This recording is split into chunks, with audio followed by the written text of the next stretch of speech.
I love my country. I am very patriotic. I would have no problem with everybody in government being Christian and working out their Christian worldview in politics and all sorts of things. Like,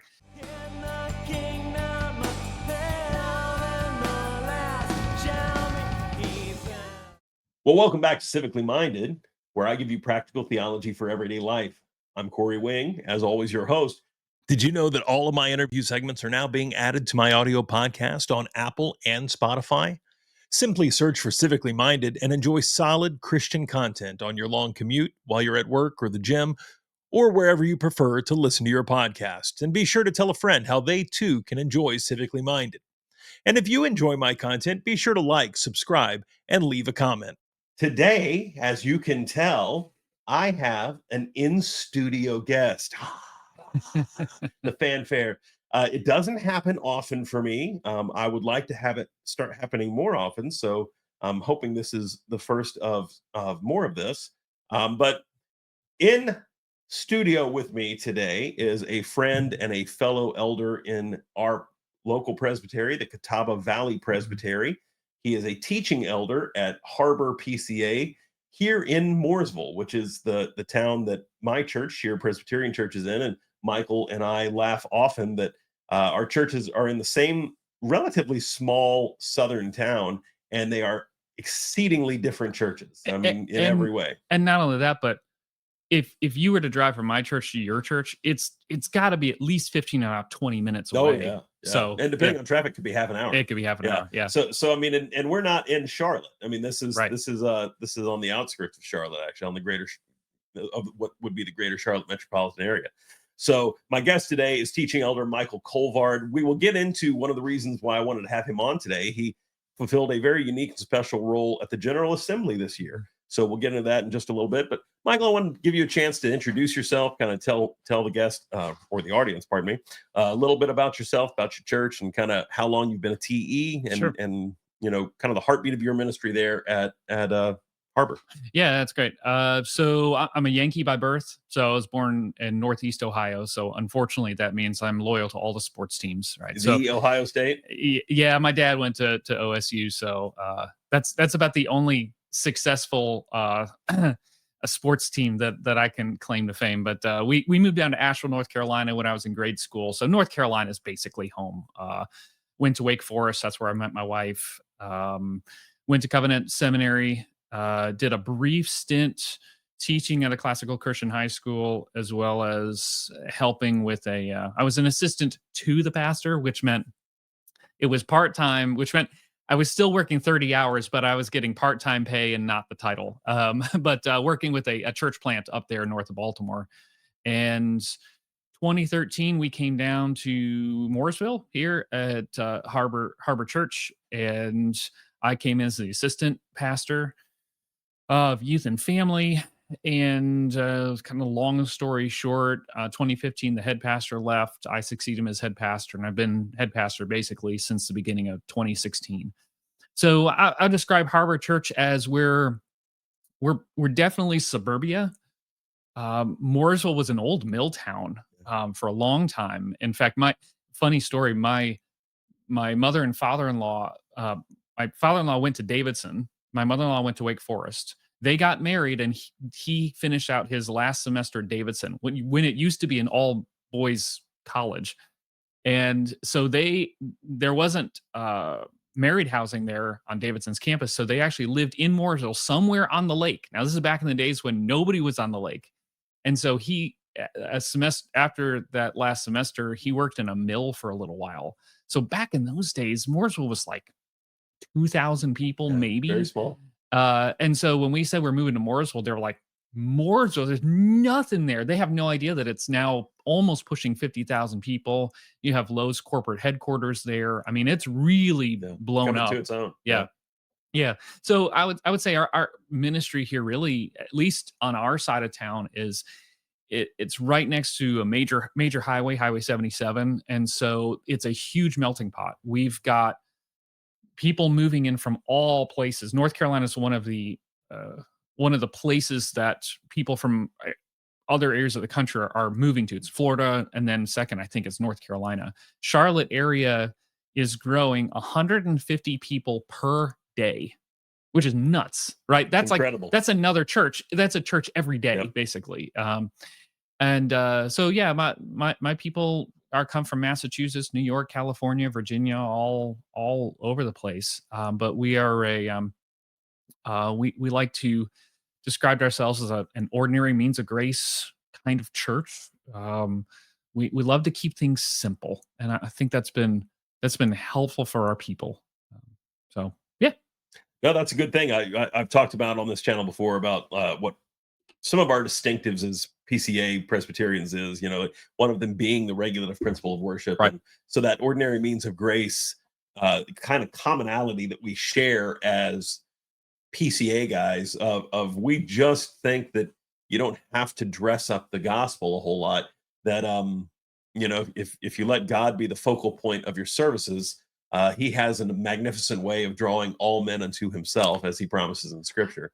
So there's something about that. And you said assistant to the pastor. Of course, that is the title that I have. And the people at Sheer, jokingly, a few of them have said, we'll just call you something else because that sounds like you go get Steve coffee. Yes, And I'm always like, yes. I would go get Steve coffee. I'm not above getting Steve coffee. I got so sick of the offense references to assistant to the regional manager. Yeah. It is what it is. But you're not wrong. I can't bear the title because I haven't went through ords yet.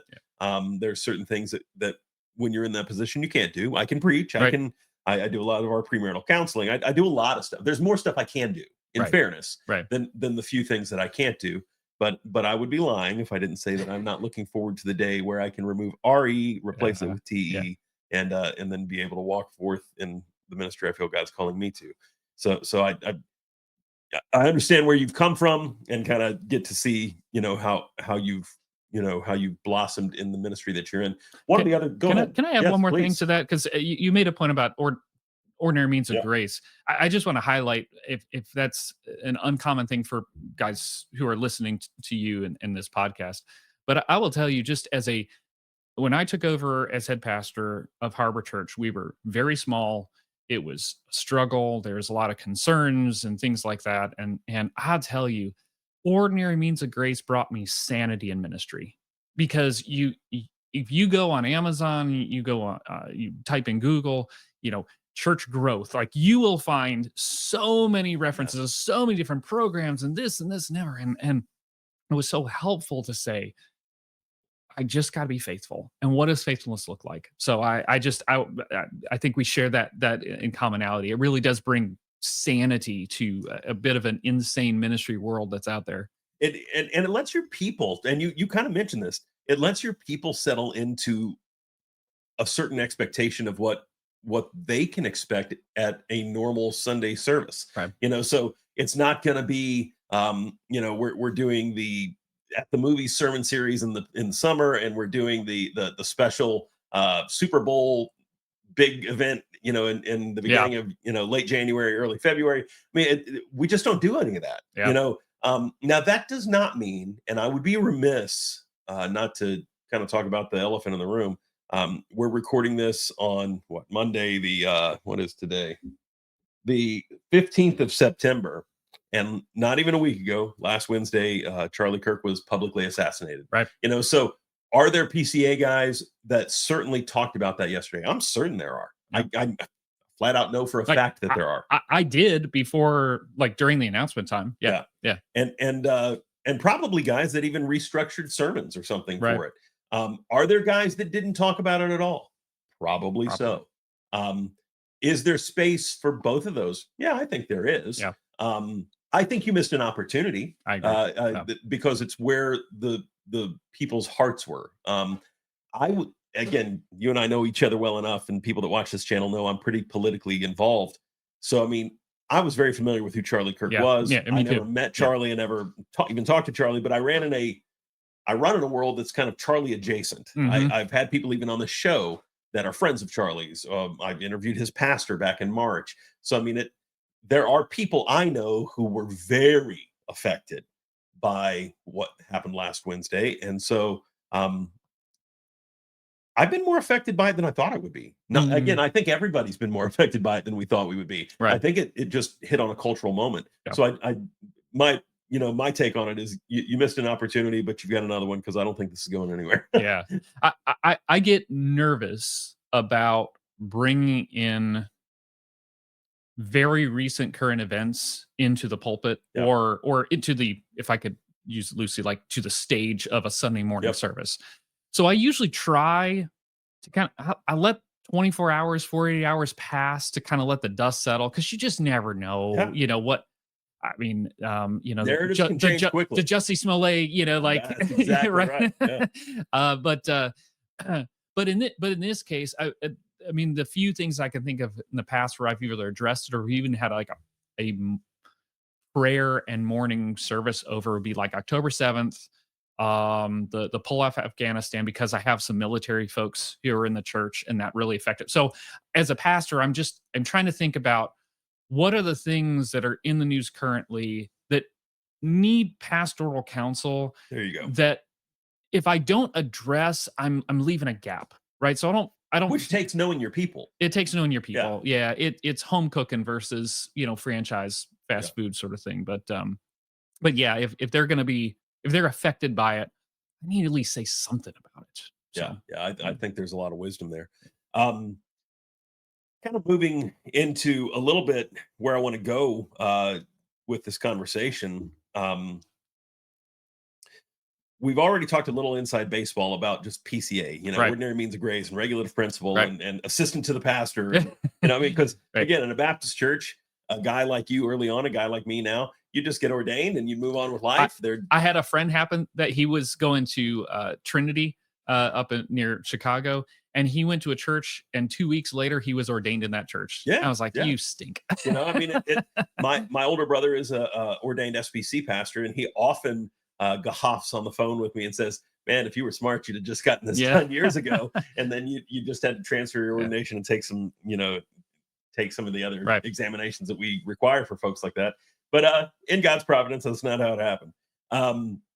So let's dive a little more deeply into the inside baseball of what it means to be PCA. The General Assembly is the biggest event of our year. It's so the way, and I'm going to let you get into this a little more deeply, but we have 3 courts, and that's what we call them.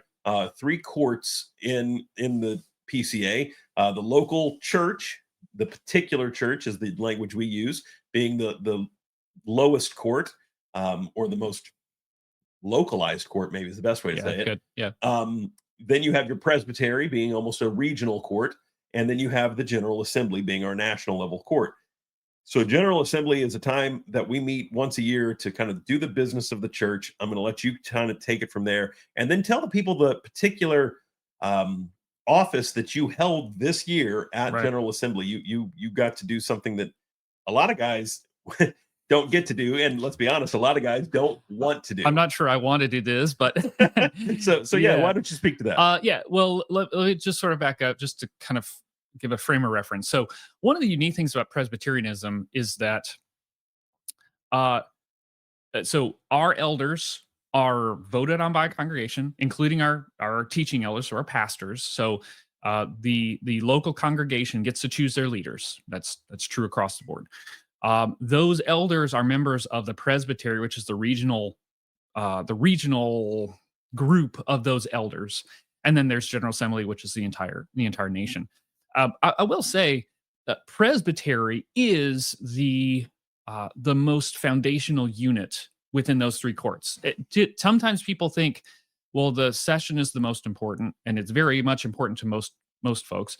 Some people think General Assembly is. That's why they get angry that the General Assembly doesn't do enough.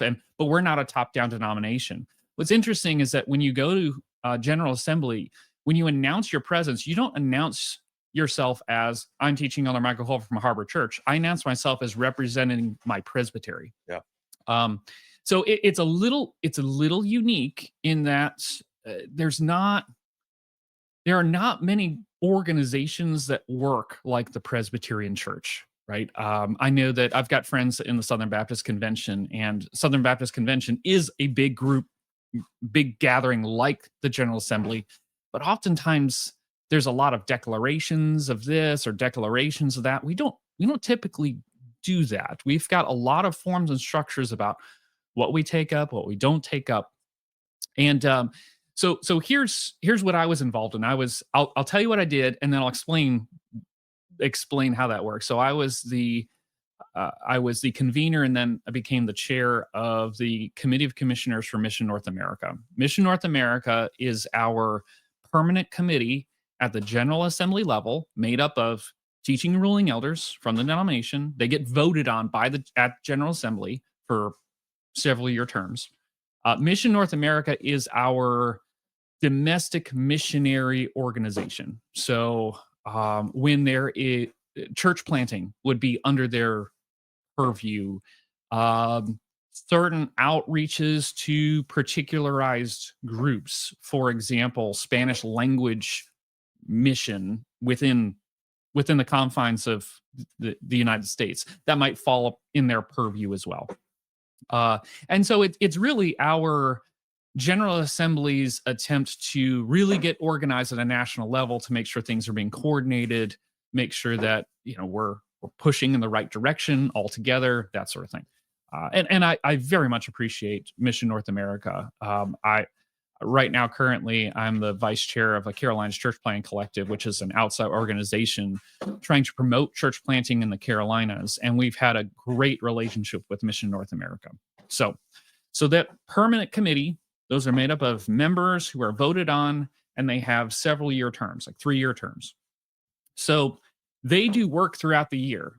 So every year, General Assembly has to review what that permanent committee has done. In other words, they can't just do their own thing. It has to be reviewed.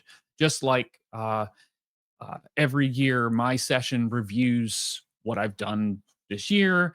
Every presbytery, or at least once a year, the sessions minutes and records, those get reviewed by presbytery. Presbytery's reviews get reviewed by General Assembly. So there's a lot of what we call, according to the Book of Church Order, review and control. So we're reviewing what things have been done.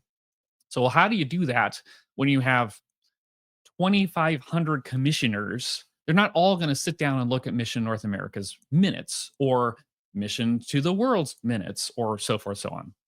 So the way that General Assembly has been able to solve that problem is they break out into smaller committees. So a committee of commissioners are the guys who come to General Assembly, your teaching and ruling elders.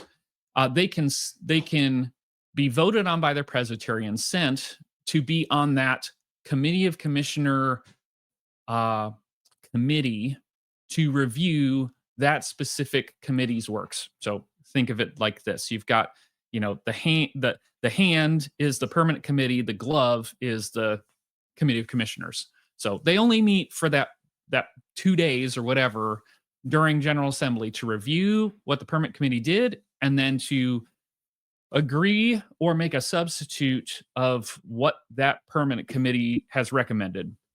So let's say, for example, the permanent committee says, hey, we're recommending that Catawba Valley Presbytery change their boundaries this way or that way. Which we did last year. Yeah. Committee of Commissioners comes in and says, yeah, that sounds good. Let's do that. And then we report on the floor of General Assembly, and General Assembly then gets a final vote on it. It's trying to break down, too much conversation so we can kind of streamline things and get everything done within a week or so. That was what I was involved in. I was the convener, which means I got the meeting started. That's an appointment by the current moderator. I had a friend who suggested my name to the moderator, and I'm not sure if I consider that person a friend anymore, as we'll get into some of the details. Now, the moderator being the moderator of General Assembly, which this year, of course, famously was Kevin DeYoung. Right. So was it Kevin who picked you? No, Steve Dowling. Okay. So last year's moderator. Yes. Usually the moderator is voted on in the evening of Tuesday. Is that Tuesday? Mm-hmm. Yeah. So up until the moment that the next guy is voted on, the guy previous serves. So he's the one who appoints. That's why choosing a moderator is a very important task, because you want to make sure that not only are they going to do a good job on the floor of General Assembly moving stuff along, but that they're in charge of oftentimes appointing a lot of those conveners to get those committees started. So a convener is just somebody who starts the committee. So it's up to the committee to choose whether they want to keep that guy as a chair or not. Generally, it's a good idea to keep that guy as a chair because they've had prior knowledge, they've been working through it, but it's not a guarantee. So I was voted on as a chair of Mission North America Committee Commissioners. Now, I served as a commissioner. I have the last few years, but I served this year for Mission to the World. And again, serving as a commissioner, again, if this terminology is easier, maybe as a delegate, maybe that's an easier term for some of our viewers, where you're representing a certain body, in this case, the presbytery, and you're speaking on their behalf. So I served on the Mission to World, which is our global missions arm. If Mission North America is our North America mission arm, then Mission to the World is our global mission arm. And like most of the Committee of Commissioners, we met for a few hours. It was, fine. Yeah. There's always a few things that come up. Yeah. I mean, I've served on, what most folks would say are some of the easier ones early in my tenure as someone going to GA. Ridgehaven, and I mean, Ridgehaven's real fun, because you just get to hear about all the great stuff that's going on with the kids. Yeah, Ridgehaven, by the way, is a camp that is an official arm of the PCA, and so here in North Carolina, out in Brevard, yeah. So I mean, I've served on some easy ones. Yeah. Mission to the World was probably the first medium level one that I've served on, and sure, we had a few things that were contentious votes, close votes, maybe close votes is a better way of saying it, in the room. And then when I saw you, I want to say it was Tuesday at lunch, I thought, wow, Michael looks tired. And it was only lunch. Yeah. And you shared with me that you guys were reconvening after lunch. That rarely happens. Yeah. So to kind of give you a picture of what this might look like, you're going to a room. There are, I think, 87 presbyteries currently, but not every presbytery sends commissioners. So, usually it's like 30 or 40 guys. Mission North America Committee Commissioners had a little bit more. So I think we're like 52, 53, something like that. I can't remember the numbers. Probably should have brought those, but so it's a little bit higher. Normally what happens is there is a question and answer session that's that whoever the coordinator is would present. Here's what we've been doing. We've already had ahead of time all the minutes that need approval and we look at, and then guys can ask questions. And those are public sessions. So those are things that even people from outside of that committee can ask questions of. And then after that, we are required by the Biblical Church Order to go into what's called executive session. So executive session essentially is a privileged time. You would use it in the context of a local church when perhaps you're dealing with a sensitive issue, like could be dealing with somebody's sin. It could be just getting a report that it wouldn't be proper to put in public record, right? So executive session is a privileged gathering. So we are required to go into executive session as we make our own recommendations based upon M&A's recommendations. So unfortunately, there are a lot of things I can't talk about because they were in executive session. Sure. But yeah, it right away I knew it was going to be difficult because Erwin Ince, who had been up until this past week, had been the coordinator of Mission North America. And there were a number of controversies that came out in the news, and whether it's with M&A or with Erwin particularly. And so I knew right away there was going to be a lot of discussion. Normally questions and answers, 10, 15 minutes. Ours went, I think, 2 hours long. And it was and members of the permit committee were there along with Erwin Ince, who's the coordinator, and just a lot of back and forth, a lot of different questions. And then we finally met in executive session. I think we finished by 6:00, which is kind of unheard of for a committee of commissioners. Now that's PM. That's PM. Yeah. Yes, that's PM. So you met all day. Yeah, we met all day. Yeah, we had an introductory meeting from 8 to 9, and then we met basically from 9, taking a break for lunch, all the way till 6 p.m. That's very unusual for a committee of commissioners. Yeah. So again, not the experience I had in Mission to the World. Um, and we can get. You said until just last week about Right. teaching elder Dr. Irwin Entz, being the coordinator of Mission North America. He has just stepped down as of last week amidst, I hate to say it, but amidst yet another kind of scandalous type of thing that's happened. This time up at a church in DC that he attends when he's there in the DC area. If you're interested to know more about that, you can find all of this stuff online. It's certainly not; these aren't things that the PCA hides. Right. These are all very public things that have happened. Right. But then when you bring that committee's report to General Assembly, out to the actual meeting room, where this year there was again about 2,500 of us in attendance, that then kind of is a review of what you reviewed. So you've went through the whole meeting from 9 a.m. to 6 p.m. and then you have to distill that down for all of us that weren't in the room, right? And then kind of make that happen in real time again in front of all 2,500 people. And again, with questions, people go up to the microphone and asks things like that happen. And again, to put it in perspective, this year at General Assembly, we spent the whole first half of the first day just on records, which again, I was so grateful because I needed the morning, and there was an M&A luncheon that was going to, I had to do one of the speaking parts too as well. So I was doing like double duty. You had a lot of hats this year. I had a lot of hats. Yeah.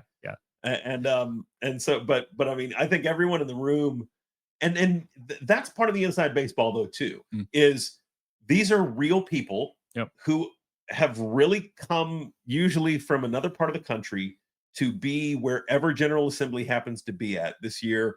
Why am I drawing a blank this year? I want to say Richmond. That was last year. This year it was Chattanooga. This year we were in Chattanooga. Beautiful city. They were wonderful hosts. The host committee did a great job. But they're long days. And for anyone, say, I know folks from Sheer watch my stuff. This isn't vacation time. You don't send your pastor or ruling elders to this to go play golf. This is work. They go and they're doing the business of the presbytery, and they're doing the business of the General Assembly. They are lengthy days, and we get tired. So after 4 or 5 hours of literally just going through the records, and lots of discussion on the floor this year about records. Yeah. I think by the time you did get up, and this is a personal take, I think there was a little bit of fatigue in the room. Right. And so I think we somewhat rushed through some of the things that probably deserved a little more time. Yeah. And one of them being T.E. Entz himself. Yeah. When we, he had to be voted back in again this year to be, coordinator again. Yeah. And that's true. Every year, every coordinator of these permanent committees, their job is year to year. So they get voted on at General Assembly. I can't think of a time when a coordinator was ever not re-voted on. Most of the time they serve several years and then they move on to something else, and that's typically how it goes. So it's just not a situation where guys getting fired right and left sort of thing, like maybe you might find in a corporate world or something like that. Yeah. No, these are usually, guys that serve in that capacity, to your point, for a number of years, and then they move on to whether they go back to pulpit style ministry, right, or just some other thing in the PCA. But one of the things that I walked away especially at the end of the week, I mean, we didn't know where it was all headed, of course, because it's happening in real time. But I noticed the following day, when some of the budgetary things for M&A got brought up, a lot of the men in the room wanted to then relitigate Dr. Ince's position, Right. and almost had some buyer's remorse, it felt like, in the Mm. room of, well, wait a second. You know, and so and again, I bring that up only to say the fatigue is a real thing. Yeah. You know, when you've had an especially long morning of tedium, you know, and we've kind of strained gnats, and again, not always a bad thing to strain Yeah. gnats. The Presbyterians kind of that's a feature of Presbyterianism. Oh, I'll give you a good example of this. There was a man who gave a minority report several years ago on an overture, and there was a protest that happened because somebody stood up and said that he was using intemperate speech, meaning you can't. Famous Timothy Brindle word this Right. year. Yeah. So this was at midnight after hours of debate. So we had been there since 8 o'clock in the morning. It's midnight. And the arguer was very persuasive to my brain at midnight, tired, wanting to go. And this is like one of the last pieces of business that we needed to take up. And so he led a protest. A protest is it's a formal thing. It's not like they got pickets or whatnot. It's just a piece of paper that you get to write down and say, hey, I thought this was wrong. Right. And so I signed it. Right. And I was convicted. I actually saw the particular minority report speaker, this General Assembly, and said, I'm sorry. Like I was so tired, not just as an excuse, but like, I'm sorry if I caused you any problems. Cause after looking at it, you didn't use intemperate speech. But just to go to show, I mean, we're human beings, Oh, yeah. right? And so that sort of thing is real. Well, let me frame this a little bit, because I think sometimes when folks hear about some of these controversies online, they make a lot of assumptions. They do. One of the big assumptions is that, well, people must have just not liked Irwin Inns. Um, and I can speak about the question and answer section, but I did not hear a single person say anything about the man's character No. in a negative way. I mean, I've gotten to meet him a few times, got to work with him a lot as the community commissioner chair, and it's a stand-up guy. Like, I really like him a Oh, lot. and he's And incredibly articulate, and I mean, there's a lot of things, especially for a position, Right. and that's what's important. This is that's what I was getting to. position. Yeah, that's what I was getting to. Yeah. For a position of this nature, he fits the mold in a lot of ways. Yeah. And again, I don't mean that in a bad way. Right. I mean, there's a reason that a lot of politicians do well in politics.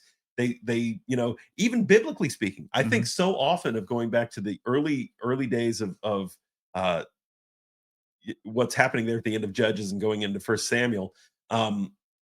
When the people pick Saul, it's because, well, he looks the part. He looks like a king, Right. you know. And there is something about that. As human beings, we have a tendency to look at certain people and go, "Well, that guy looks the part." You know, Yeah. I mean, he's affable and he's approachable and Yeah. And I think he's done a lot of good. I agree. I've particularly appreciated his and this is not just him, because he's working with a committee, but I think M&A as a whole, in refocusing their attention on church planting. I think that's And right. revitalization, And I agree. Yep. revitalization. I think that over the last couple years, M&A has gotten a little too broad in its scope. You know, at one point now, like even this year, they've started to peel off a few of those things that were good ideas, still good ideas, but maybe M&A needs to focus their attention on church planting. So I commend him for that. So the question, at least in the question and answer period, was not whether or not this man had done anything to merit charges or all sorts of things. Now, maybe people have their own personal opinions. That's a different matter. Uh, but the predominant questions were about looking at financial solvency of Mission North America, and particularly, like you alluded to, Mission North America coordinator is a job. It's not even the pastor of a church, which has some he's representing the church, and there's a greater relationship there, right? This is a job. It's voted on every year, right? And so a lot of questions were like you would ask anybody: is the guy right for the job? That was the main thrust of the questions. Now, I'll tell you that the permanent committee voted 7-4 in favor of recommending Irwin for another year of service. That's not typical. Typically, that's a 9-0 or 10-0, something like that. So right away, There was a confidence issue. and not only that, but the original recommendation. Okay, I'll sort of back up. Usually, those recommendations have a certain form to them, and they're usually, for lack of better terms, they're kind of flowery, right? After Much like when we do something for a new moderator, someone gets Yeah. up and gives this beautiful Right. speech about, I suggest this person as moderator, and then they Right. give all these Yeah. superlatives Yeah. and the accolades. Yeah, and so usually the recommendation looks like this. After excellent service, Corey Wing, we completely think that he's the best for this job, and we give great acclamation, something like that. There was a word thanking him for his excellent work. Excellent was removed. So 7-4 said yes, but they removed the word excellent, which is removal of that one word spoke volumes. Yeah, So it's a lot. there was obviously, I don't think this is besmirching the guy's character, but there were questions even in the permanent committee, more than usual. And the committee of commissioners, after framing out the report, they recommended the permanent committee's recommendation by a vote of, and I apologize for not having the exact numbers before me, but something to the effect of like 26-24 with 2 abstentions in favor. I mean, it's very, very close. Wow. Very close. So, not overwhelming support. Let's be honest. not overwhelming support. At very least, you can say lots of questions. Yeah. Now, if I can speak in theory, because I'm not going to talk about the executive session, Sure. but that could be, some people wanted to say yes, but with these stipulations, or yes, but we want a shorter leash, or no, we don't want them at all. So there could have been many other different choices. There's a spectrum. There could be a great Yeah. right. So it's just on that one recommendation. Because I know that the following day, which I brought up earlier, where it seemed there was some relitigation even in the big room. Right. I know one of the things brought up from one of the mics was, well, how about we dock his personal pay? Because again, to the solvency issue. Yeah. So there was, and I only bring that one up to kind of prove your point of, there's a spectrum here of, okay, he can keep his job, but again, let's think about this as a job. Do we reward people, Right, higher pay or what have you, or so I mean, there's just a lot of intricacy to this. And again, of course, famously, this year we also had to kind of deal with our stated clerk. Yeah. So this makes 2 very high profile positions within the largest body of the PCA in the same year. And the way I've said it to a number of people in our own world, I don't think I've said this on my channel, and again, this is not besmirching either of the men that held those positions. I've said on this channel the times that I've had major disagreements with things that Brian Chappell did, Dr. Chappell did, but I've also said 2 of the textbooks in my seminary career are books that he wrote, and they're literally 2 of my favorite books of anything I've studied. Yeah. I mean, so yeah, I had him at Covenant, and I feel the same way. Yeah, right. People are complicated, right? But the way I've described it to people in our own world is, whether it's a committee head, a permanent committee head, or our stated clerk, I want someone that I don't hear about. I think the best way you can fulfill that role is to do your job and to do it quietly. It's a little bit like an offensive lineman. If you hear an offensive lineman's name, it's probably not good, right? You don't want to hear their names. You want to hear running back, quarterback, wide receiver. Yeah. A good offensive line, you don't know a single one of their names. Because they just do their job. Just do your job. Yeah. Be very, very quiet behind the scenes about it, and do it well. So I think that's the best way that these men fulfill those roles. And again, I don't know that I would ever want one of those roles. So I'm not saying that these are easy roles. These Yeah. are incredibly challenging, Right. difficult things to pick up and run with, especially as the denomination grows. And we are one of the few evangelical, conservative denominations in America that's actually growing. Yeah. The last list I looked at, we were like the only one Yeah. that's growing. Yeah. So, as we grow, and praise God for the growth, these are complex jobs, Yeah. and not every guy in the denomination even wants to throw their name in the ring for that. So I'm grateful to the men who do step up to the plate and say, Mhm. "Hey, I'll take on this challenge." Um, and then to say they don't do it perfectly, well, my goodness, if you looked at every day of my service at my Right. church, or even as a husband or and father here at my home, um, it'd be pretty scathing at times, Yeah. So I mean, no one's worst day should be the thing that we hold against them all the time. That's not Christian. We give mercy and we give grace. But there's patterns, right? And Yeah. and if you do see a pattern, then you have to kind of go, what do we And, do? and the other side, to your point as well, when you are the coordinator of a permanent committee, you are a public figure. I apologize. Oh, wait. You're a public figure, which means that you represent that wing or even perhaps the entire denomination, Yeah. fairly or unfairly. And so, in the same way that, yeah, I once had somebody who had the suggestion that we put the church name as and make them bumper stickers, right, on the Mac. And I was like, you know what that means, right? That means that when you put your bumper sticker on, that means how you drive now represents our entire church, right? So you When ready you for cut that? somebody off in traffic, yeah. Right. So like maybe you consider not having that bumper sticker, I Yeah. guess. No, I, there's wisdom there. yeah, but and so I think there's a higher standard and less leeway when you're in those sorts of positions. Um, whether it's a stated clerk, whether it's a moderator, whether it's a coordinator, in a way that maybe even a pastor doesn't necessarily have to deal with. Yeah. And so there's an issue of confidence, right? If there's enough chatter that may call into question whether this is the right direction for us. Yeah. Well, and you mentioned earlier on, what we see in social media or online.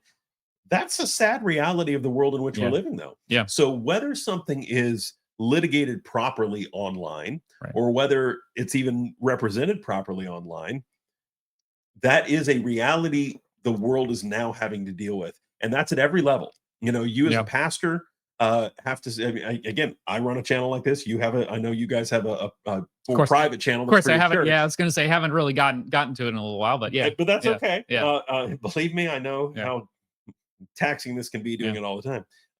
But so that stuff, once it's out there, it's out there. yeah, And so the litigation online, um, yeah, you can dismiss it somewhat and be like, oh, these are just trolls or whatever. They do wield some attention and some power, and there's a tipping point for any kind of backlash, where at some point you kind of go, this is catching some legs. I mean, that so again, the thing that really ended up being the end of Brian Chappell's tenure was something that just couldn't be. It was very public. I mean, yeah, it happened on a podcast, and a very popular yeah, podcast, and so it took on a life of its own. And I mean, very similar to what happened last week with Dr. Ince. I mean, yeah, what happened became very public, and then once it became very public, it's got to be dealt with. So we are living in a very bizarre time where things are just exposed in ways that even 50, 60 years ago, even 30 years ago, um, they just wouldn't have been. And there was a little tighter control over who knew what, and the right, information, accessibility was just not out there. I mean, 30 years ago, we wouldn't have seen an assassination on, live right, television, absolutely, or yeah, like in real time as it right, was happening, and going, oh my goodness, what did I just watch? yeah, So we are in kind of incredible times. Uh, Kind of, let me see where we're at on time. Final thing, I want to be respectful of your time. I know Yeah, all Yeah. pastors I know don't think pastors only work on Sunday or maybe Wednesday and Sunday. That Sometimes is on the Saturday. greatest Yeah. fallacy known to man. Pastors are the busiest guys I know. Um, and this is going to be a curveball. We didn't talk about this, All right. but it's going to be the same curveball that my buddy Keith Foskey gave to me and Matthew Everhart a couple weeks ago when we were on his program. He said, "What do you think? Not that you're a prophet nor the son of a prophet, but where do you see any potential fault lines or cracks in kind of the PCA?" Because he said, it seems like a few years back it was the side B, Right. revoice stuff. We've mostly rooted that out. So he said, kind of, what do you see as the stuff coming up the pipeline? Mm, Where do you see any things that are going to throw us for a curveball as the PCA? great question. I think there's a couple. The first is I don't know how to I don't know how to parse this out, but I think this is going to be an ongoing thing. Uh, how do you, when it comes to uh, particularly when it comes to victims of sexual abuse within the church, because the PCA is not immune to that. There's not one denomination that is, right? Doesn't matter how good your book of church order is or whatever you do, it's going to be a thing, right? There are going to be problems that get arise, right? And they have to be dealt with. And I'm grateful that oftentimes they're dealt with well. But the balance between, and you even saw this at General Assembly this year with a few things. How do you balance protecting the voice of somebody who truly has been abused Mhm. and recognizing there are dynamics there that are they're difficult. We've had to walk through a particular situation in our church actually for the last few years, and I can tell you that things like a woman speaking up is a very, very stressful thing, right? That's difficult. On the other hand, how do you make sure that that doesn't overrun the rights of somebody who perhaps may be falsely accused? That's going to be really, really hard, right? So I think that's going to be a continued question mark within the PCA. I think that uh, I think structurally, maybe this may be inside baseball, but I think that the balance between the review and control when it comes to review of Presbytery records and how those it there are some grumblings over the fact that the uh, RPR their report is so stinking long, and how do we adjudicate all those things, right? And to a larger point, structurally speaking, you have a standing judiciary committee that's only so many men. They don't have so much time to deal with all the things, right? And so I think there's gonna be some structural concerns, with how to go forward.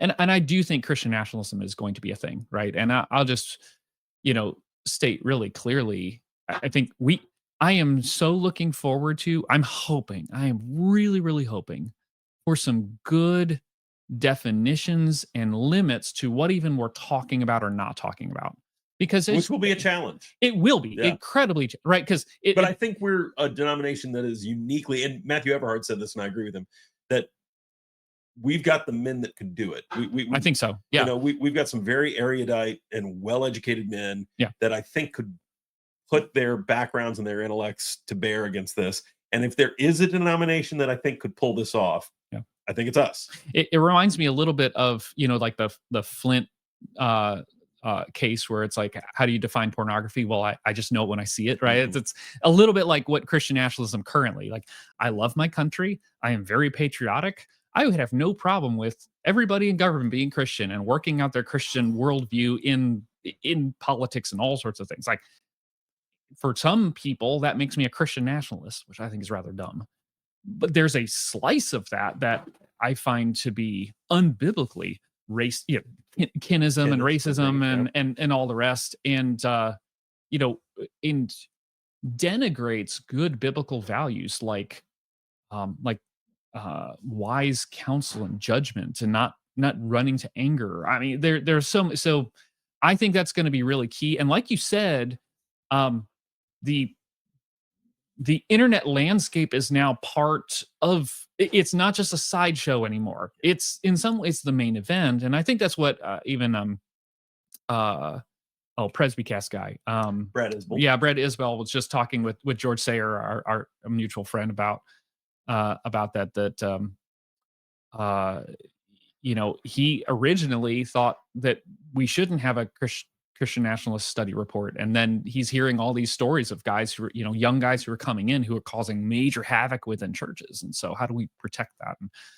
And protect them. And protect them. Not just protect the churches from them. Right. How do we as pastors, right. and because ordination vows yet or not, I'm doing the work of pastorate. Right.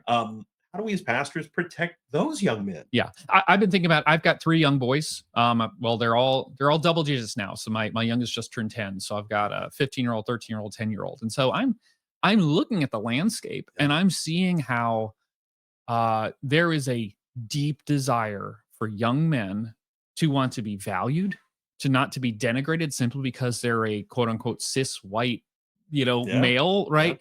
Yeah. They're looking for masculinity. And I think that if the church doesn't present them with a positive form of what that looks like, that is biblically defined, there will be alternatives that will. And they just lost one. Yeah. So I mean, we had, again, for whatever right. Charlie Kirk's foibles and flaws were, because no one's perfect. Right. Certainly he had them. He wasn't Andrew Tate. Right. Exactly. I mean, So there are really bad examples of it. And again, and I even would put, there are men, when you say the Christian nationalism, and especially you get into the kinism and stuff, there are men's names that immediately pop into mind. The Stone Choir guys immediately get brought up. If some of you don't know who that is, don't go look into them. Yeah. They're not worth looking into. Right. One of them I know is an excommunicated man from the Lutheran Church. And again, just biblically, if you don't understand what the Bible is saying with excommunication, it means they're a non-believer. Right. It means we are to treat them as if they are a reprobate. So this man, as a unrepentant, excommunicated man from the Church of God, is a reprobate. Right. And he has nothing of value to say to the church or to us until he repents of his sin and comes back to the fold. I'm very passionate about, and I'm not even going to share his name because I think he's a dog. Well, it's a Matthew 18, treat him as tax collector and sinner. Yep. It's handing him over to Satan for the destruction of the flesh. Yep. Then there's, of course, Stephen Wolf. I would not put Stephen on the same category because Stephen is a member in good standing of a solid church. I mean, they obviously have not called him under disciplinary measures of any kind. You may disagree with some of his argumentation. Right. I even disagree with some of his argumentation. Right. I think he can be a little sloppy at times. And again, this is not stuff I haven't said before on this channel. Yeah. I've been very open. Yeah. But I think there's some really good value to some of what Stephen has said. Because I think, to Stephen's immense credit, he has tried to do what you just said. Mm-hmm. He has tried to take a very difficult, huge concept and distill it into something that has a definition. Right. I don't think he got there. And I think it needs certainly more work. Yeah. But I do, so I would not put him on the Stone Choir level. And then, of course, you got Doug Wilson and the PCA and Wilson have a long and storied history. But again, Doug Wilson is every PCA pastor that I've spoke to, even the ones who are the most ardent against Wilson. If I say, do you think he's a wolf? Well, no, well, then you're saying he is a brother and we have doctrinal differences. That's different. And again, categorical thinking, sadly, I think is one of the things that we in the modern church have gotten very bad at. So we have to recover, how do we think in categories? How do we put men in these separate categories and say, I think he's a brother, and I think we need to have some serious debate and discussion. Can I add to that as well? Because I think here's another fault line. In the institution of the church.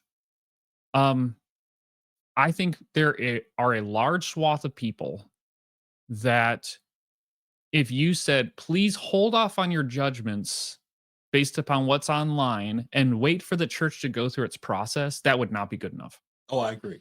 And I think that one of the things that we will have to continually contend for is to give a positive vision for the church as an institution that is given by God and that it actually is really good to pursue things in good order. Yeah. Right. To do all things decently and in order. And not to just say, well, I saw this tweet about what this guy said, so I'm just going to believe it. I'm going to put him on blast. Yeah. But I think there are times, even within our own circles, where somebody says something, it gets somebody upset, and then people online are asking, well, why isn't he fired already? Why isn't he excommunicated already? Like, guys, this is not the way that Christ designed the church for. And I understand, like, believe me, we can talk offline about my frustrations about some of the process, but when I do new members class, I always take a note from Churchill, right? When Churchill just described democracy, I'll describe Presbyterianism. Presbyterianism is the worst form of church government except for all the rest, right? Like, it's intentionally inefficient and slow by design. Yep. Because we are quick to speak and quick to anger and not slow to listen, right? So I think that will be something that we will have to continue to contend for. And to bring it back to the M&A stuff,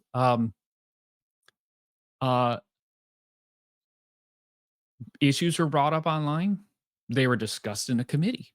The committee discussed with committee commissioners. It was discussed on the floor of General Assembly.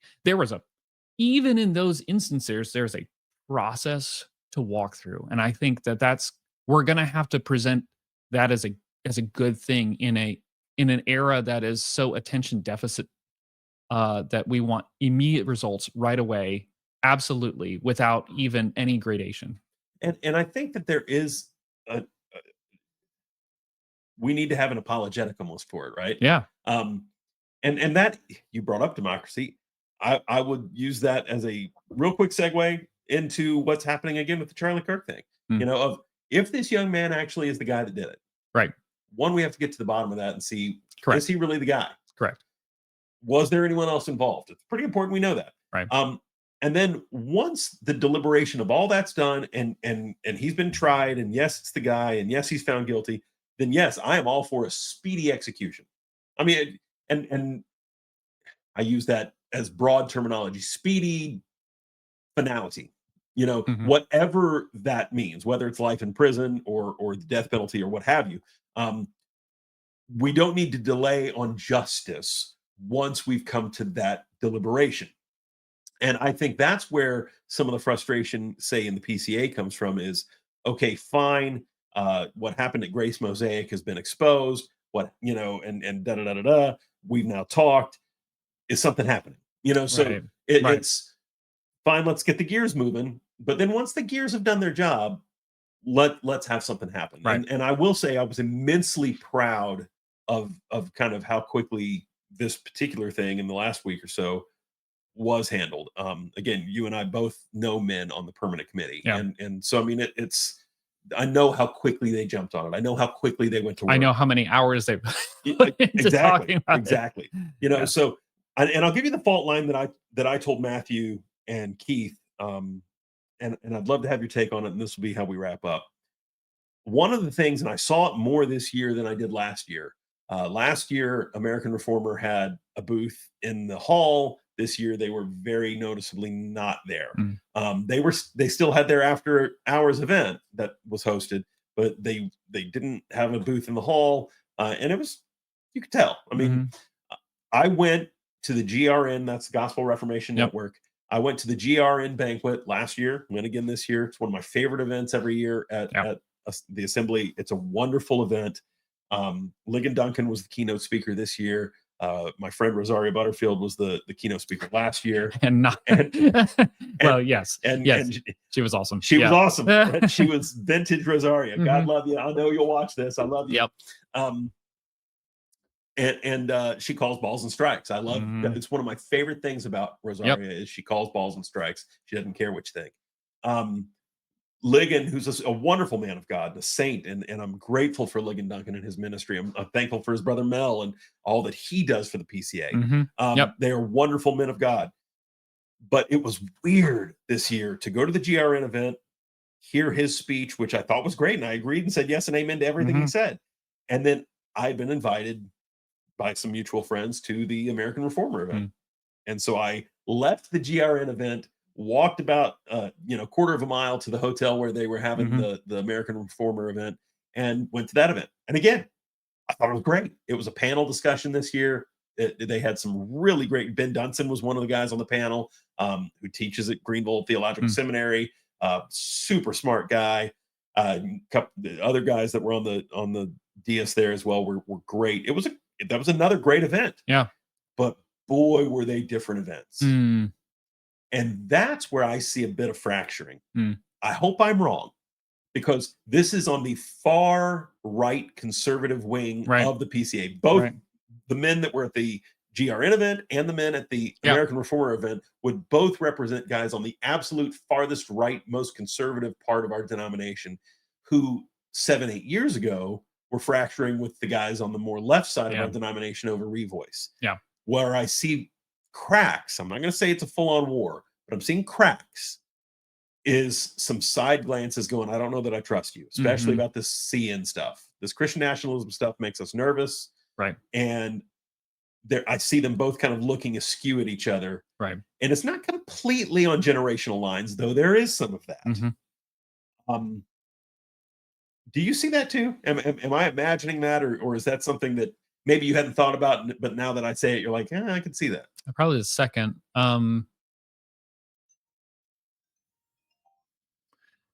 Yeah, I would say,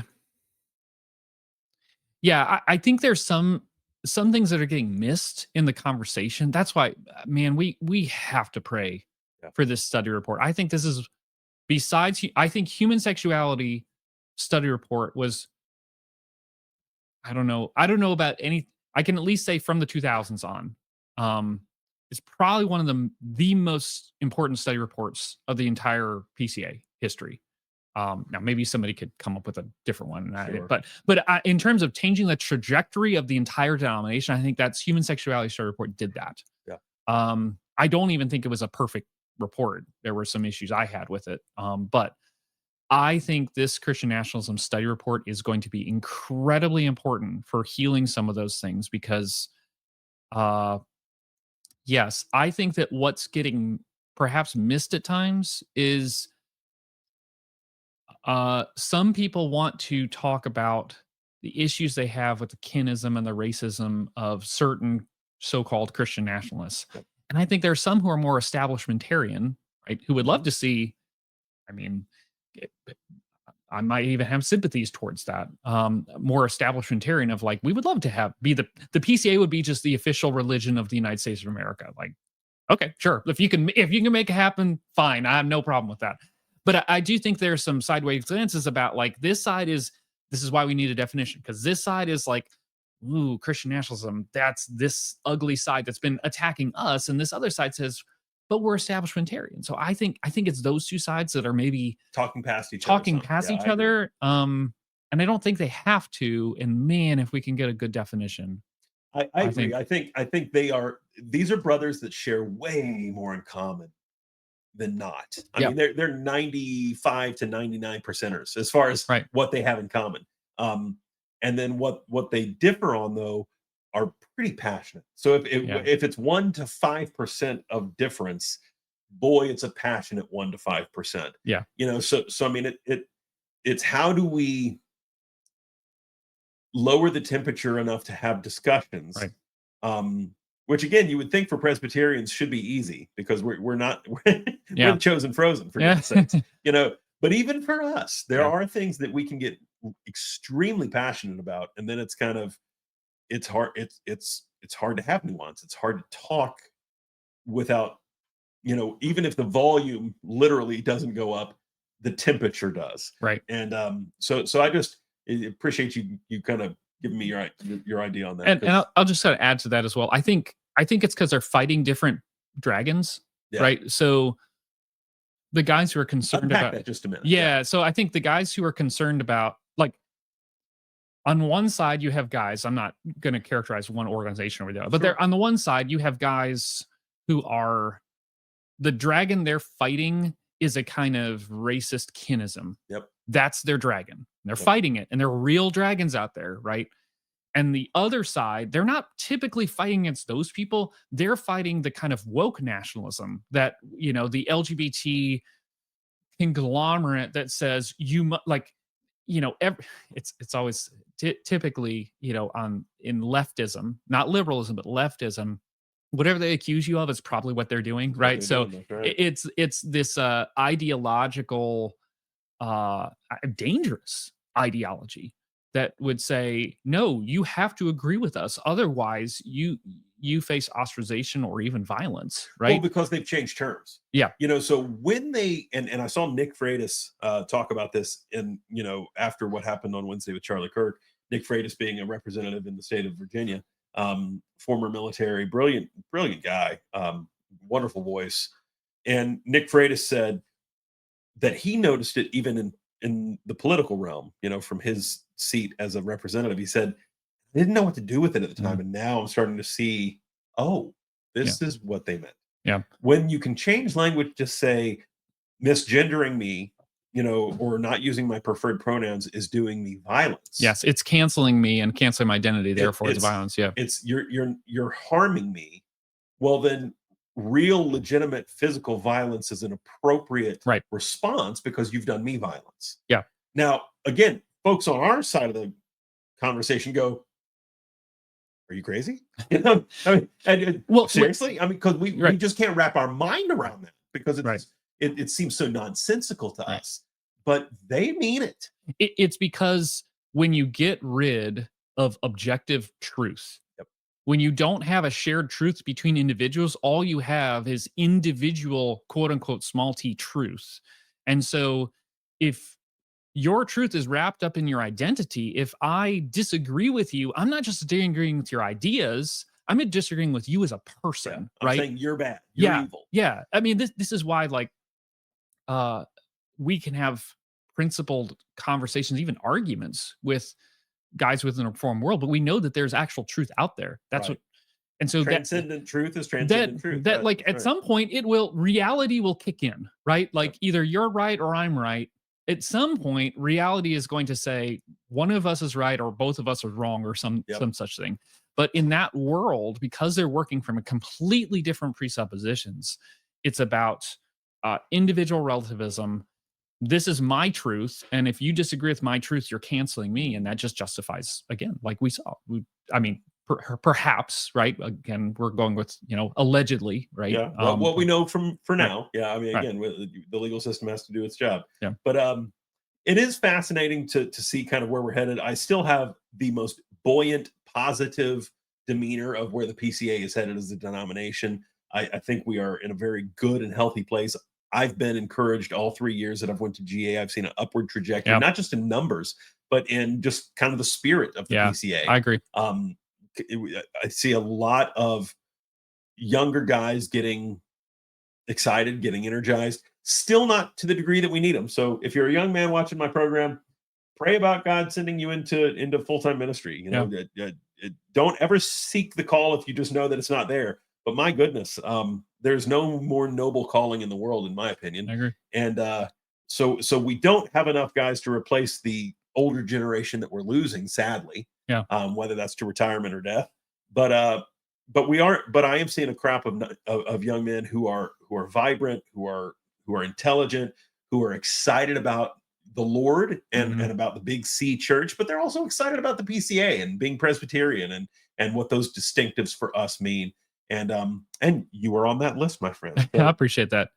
And if I can add to this, well, I'm really excited that as I've been interacting with people who are either new believers or are young in their faith, and there is such among some people, there's such a desire for real truth that ordinary means of grace actually does jive with them. I'm excited about that. Historic creedal confessional reform. We say one of the, so most of the time we're doing larger confession because I find a larger catechism because I find that is it's meatier enough, more robust. So absolutely. we typically do that on a Sunday morning. I've got people who say that's one of my favorite parts of the service. It's just the confession of faith. Right. 20 years ago, you never hear that. Like you never hear that. What I'm seeing, and as a major difference between, say, the reformed movement that I'm seeing, and I think we're at the very beginning stages of it. I think we're literally at the ground level of the reform movement kind of becoming something again. And if you contrast that with the young, restless, and reform movement of like my college days, or even late high Yeah. school, early college days, and yours as well, um, they are very different. Yeah. So I know that there are some people that are, say, our ages or close to our ages, that remember the young, restless, and reform movement, and they're kind of grossed out by it. Right. And for good reason. There was some gross stuff, especially Yeah. in Driscoll and yep, especially in the years that came after. Because the emergent church came out of that. Let's be honest. I Mhm. mean, the Rob Bells and all of Yep. those guys, we have to take credit for that. Yeah. We kind of birthed all that mess. But what I'm seeing, to your point of 20 plus years ago, you wouldn't have seen, hey, I love the confession of faith. I agree. Mhm. We're seeing people come in and say, you guys do hymns and we love that. Or you do psalms and we love that. Uh, And these are young families. Yeah.